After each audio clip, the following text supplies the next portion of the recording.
I'm so excited for this panel in the lab. I feel like we have such a wealth and wide range of knowledge and experience on the stage right now. I feel like this conversation is about to be very juicy.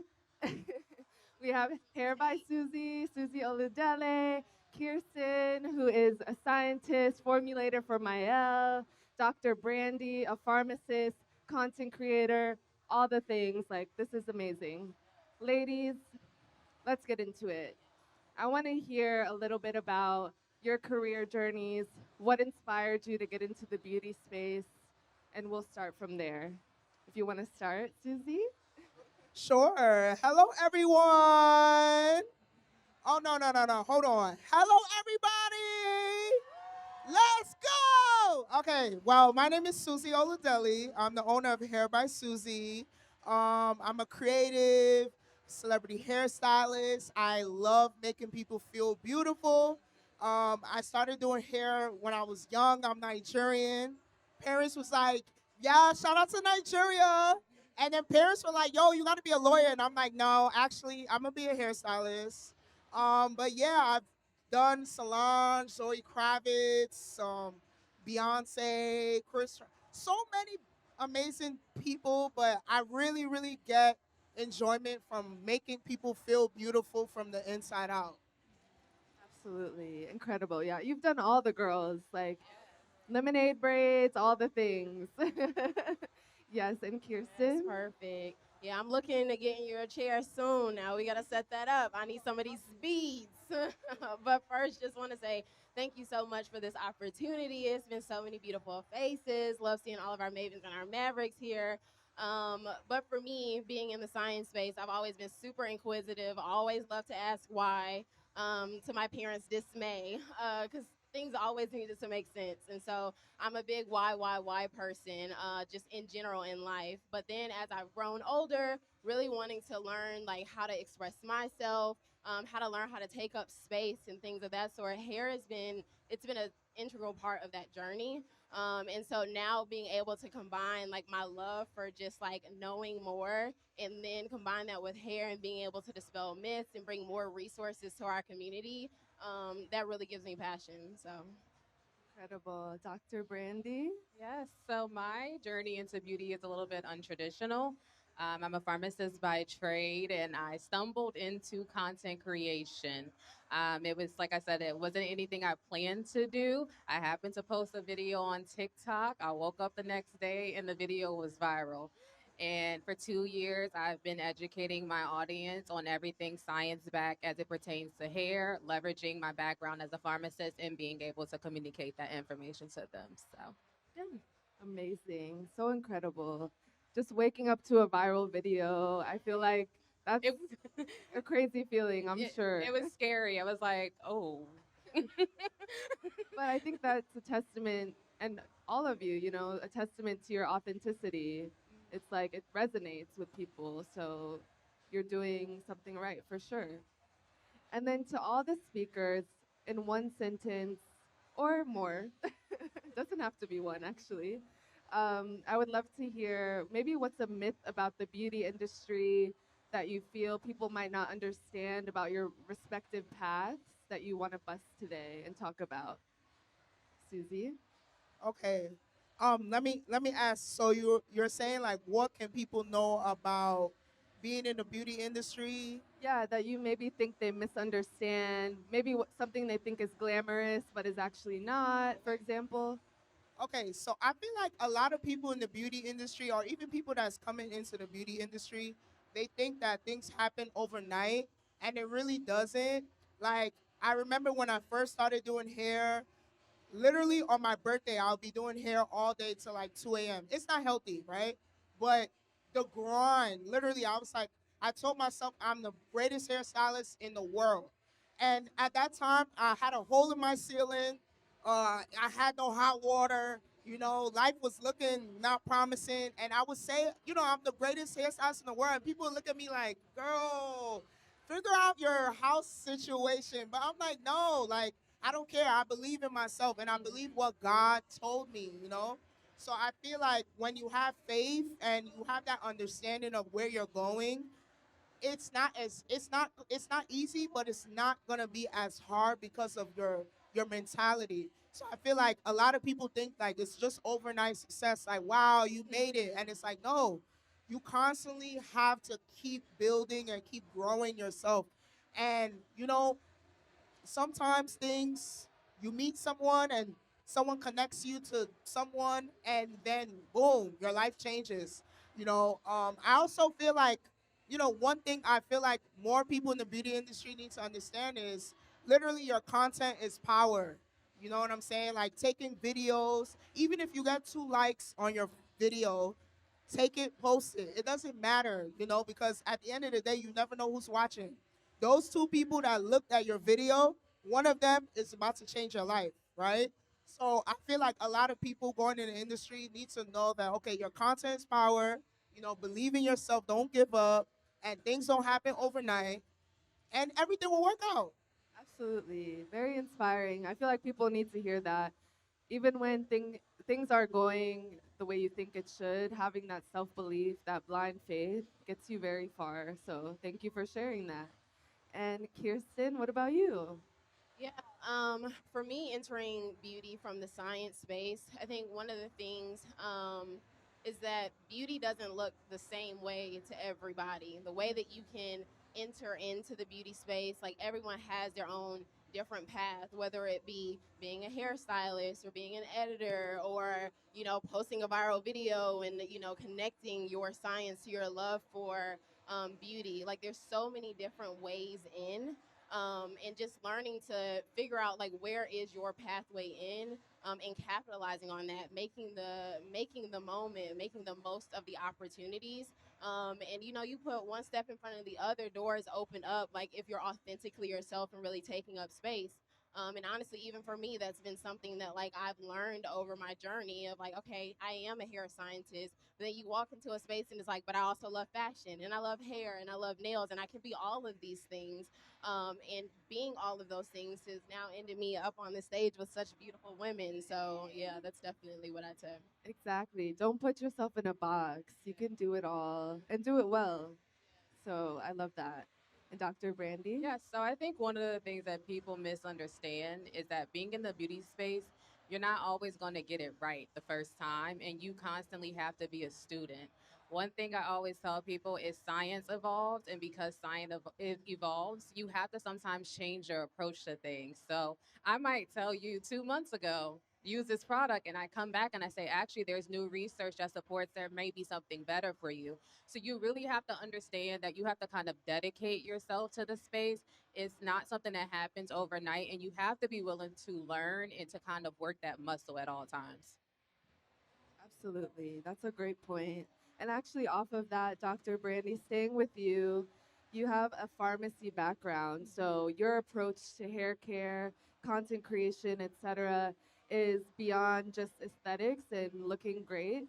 What's something maybe you want to tell the folks here today and beyond, your followers, etc., that you maybe feel they might get wrong when it comes to improving their hair health, for example? It's not going to happen overnight. That's the one thing that I'm always going to tell people. A lot of times people think one wash day or one styling session is going to solve the issues. And it's like with anything in life, it takes time. Typically, you have to stick to a routine for about 3 to 6 months before you see a big impact or improvement to your hair. So just be dedicated, be patient, and kind of stick to the plan because it's necessary. Yes, absolutely. And Susie, you're not only an incredible braider, hairstylist, you also have your own brand and your own salon. I'm curious how your background as a hairstylist influences the way, you create products or which products you even choose to put on the market and the way you run your business as well. Okay, yes. Before, I want to shout out Mielle. Thank you, Mielle, Yes, for giving me the Maya. opportunity to be able to build with a brand, that celebrates Black hair. I've been doing hair for a long time, child. But and I always said that I wanted to create a product that also celebrates hair, but also does whatever it is that the customer wants, right? And I said, I'm gonna do my own edge control. I'm gonna create something that's gonna, just hold 24-hour everything. And I literally sampled so many edge controls, sample, and then I found one, and then I put it in my salon, and I was like, guys, just try it, whatever. And they all were like, this is the one. And I'm like, oh, so a lot of the times you have to really listen to your customers. What is it that they want? What is the problem that you're trying to solve? Because if you're creating the same thing another company is creating, it's not innovative, right? So whatever you're creating, you want to like stand out from problem solving and trial and error. I've had like products or hairstyles that I was like, that wasn't it. We missed the mark. And it's okay, like because I feel like failing fast helps because then okay, boom, now I can keep going to the next level. But if you're like, oh, I'm afraid to fail, I don't know, should I try it? And it's like, look, your peers are trying it. You know, the difference between you and another person is someone trying it, right? So just do it. You never know. You might build $1 billion product. Absolutely. I love that nugget you shared. Failing fast helps. I feel like I'm Yeah. going to keep that in the back of my mind. And yeah, don't be afraid to fail because that's how you learn, that's how you grow. And is it really failure? It's usually just a pivot or a new door that's opening or a better door that's opening for you. So I love that. Yes. And Kirsten, formulating for incredible brands like Mielle as the hair scientist for the brand, curious how you strike a balance between, generational practices, but also technical proof of what works. How do you kind of find that balance? So I would say, I mean, hair is personal, right? Like some of our very first memories are around sitting in between the legs of like your grandmother, your mom, your auntie, having grease applied to your scalp right before twists were put in with the bead knockers, right? um, and through that generation, there's a lot of learning that's like passed down. And for us, it's really falling in love with our community. Like Susie was saying, like being a listener and, falling in love with like what is the problem so that you can find like a better solution. But through that, not like we're celebrating truths, but providing more information even to those truths. And we're continuing to listen, we're continuing to put ourselves out there. I feel like as soon as you cut yourself off from learning or feeling like you're the smartest in the room, that's when you stop growing. And for Mielle, we're looking to forever evolve, and we're doing that hand in hand with our Mavens and our Mavericks. And so, through formulation, you learn that some of the things that maybe you get over the counter, those may be great solutions, but if you formulate it properly, if you extract it properly, then that additional step can actually deliver even better benefits. And so it's like, how do we, not require her to have to be in the kitchen to make all of these products? How do we give her a solution that she's looking for so that she can make more moments with the people that she cares about? Yes, absolutely. I love what you said about, yes, hair being personal. So you have to also go on a personal journey to figure that out as well. Yes. And Dr. Brandy, having your pharmacy background and also seeing kind of like marketing terms or different trends that are out there, what do you want to say to your followers about maybe how to spot the difference between something that actually works? Like, is this serum really going to grow my hair, for example? Or, how do we spot the difference between just marketing fluff and true, tried and true products? So what I always tell individuals is to not even worry about the front of the bottle. Whatever it says on the front, just ignore it. And it's not because all the times the claims aren't true. It's that you may not get those results because everyone's head of hair is different. So a product might promise that it may thicken your hair, but you may have low density hair. It's not going to thicken your hair. It'll never happen for you. So what I say is turn the bottle around, look at the ingredients and ask yourself, do I understand the function of this product? If I understand the function, I can use it. If you don't understand the function, take a step back, do a little bit more research, and then determine if it's something that actually fits into your routine. Yes, absolutely. I love that. Yes, taking that extra moment to really see what you're putting in and on your body is so important. And Susie, as a stylist, you're doing hair all day. What do you feel is missing right now in the market from brands? What do you feel like the brands are getting right and wrong when it comes to product formulation? Because you're really the person using them and using them correctly. For example, what would you say? I would say one of the biggest problems I notice in the salon is, scalp issues. A lot of times we get braids, we get protective styles, but we're not washing our hair, we're not protecting our hair. That's why I even love the Mielle shampoo and conditioner. You guys have a product that literally focus on scalp, buildup, flakes, dryness, things like that.